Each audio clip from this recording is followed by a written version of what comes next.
આપ સૌને જય બોલે ઓમ નમઃ શિવાય। આપણે સૌ જાણીએ છીએ કે ટૂંક જ સમયની અંદર આપણા મહાદેવનો પવિત્ર શ્રાવણ માસ આવી રહ્યો છે। તે શ્રાવણ માસની અંદર શિવમય બની શંકર અને પાર્વતીની પૂજા કરવાનો અનેરો અવસર છે।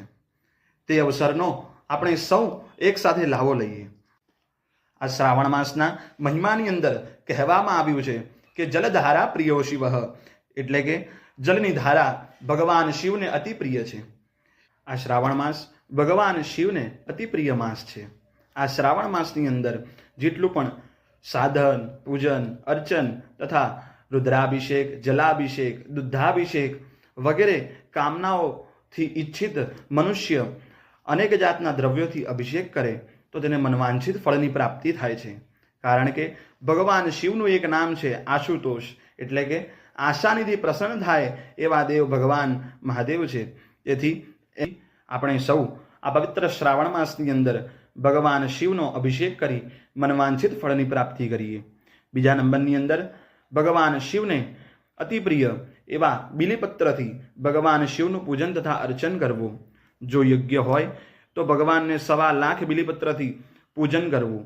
કારણ કે ભગવાનના શ્લોકની અંદર કીધેલું છે કે ત્રિદુલમ ત્રિગુણાકારમ ત્રિનેત્રમ છત્રયાયુગમ ત્રિજન્મ પાપ સંહારમ એક બિલવમ શિવાર્પણમ, એટલે કે ભગવાન શિવની ઉપર એક બિલીપત્ર અર્પણ કરવાથી મનુષ્યના 3 જન્મોના પાપનો ક્ષય થાય છે।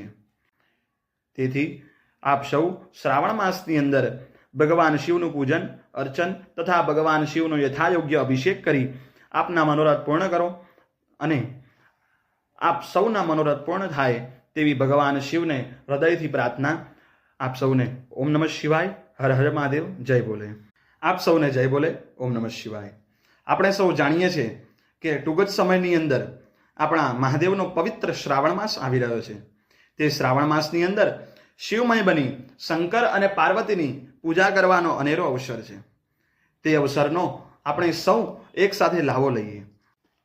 આ શ્રાવણ માસના મહિમાની અંદર કહેવામાં આવ્યું છે કે જલધારા પ્રિયો શિવ, એટલે કે જલની ધારા ભગવાન શિવને અતિ પ્રિય છે। આ શ્રાવણ માસ ભગવાન શિવને અતિ પ્રિય માસ છે।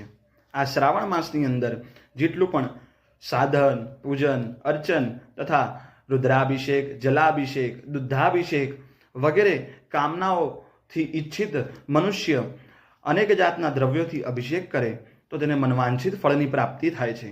કારણ કે ભગવાન શિવનું એક નામ છે આશુતોષ, એટલે કે આશાનિધિ પ્રસન્ન થાય એવા દેવ ભગવાન મહાદેવ છે।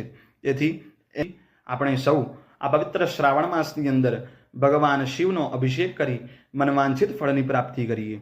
બીજા નંબરની અંદર ભગવાન શિવને અતિ પ્રિય એવા બિલીપત્રથી ભગવાન શિવનું પૂજન તથા અર્ચન કરવું। જો યોગ્ય હોય તો ભગવાનને 1.25 લાખ બિલીપત્રથી પૂજન કરવું। કારણ કે ભગવાનના શ્લોકની અંદર કીધેલું છે કે ત્રિદુલમ ત્રિગુણાકારમ ત્રિનેત્રમ છત્રયાયુગમ ત્રિજન્મ પાપ સંહારમ એક બિલવમ શિવાર્પણમ, એટલે કે ભગવાન શિવની ઉપર એક બિલીપત્ર અર્પણ કરવાથી મનુષ્યના 3 જન્મોના પાપનો ક્ષય થાય છે। તેથી આપ સૌ શ્રાવણ માસની અંદર ભગવાન શિવનું પૂજન, અર્ચન તથા ભગવાન શિવનો યથાયોગ્ય અભિષેક કરી આપના મનોરથ પૂર્ણ કરો અને આપ સૌના મનોરથ પૂર્ણ થાય તેવી ભગવાન શિવને હૃદયથી પ્રાર્થના। આપ સૌને ઓમ નમઃ શિવાય, હર હર મહાદેવ, જય બોલે।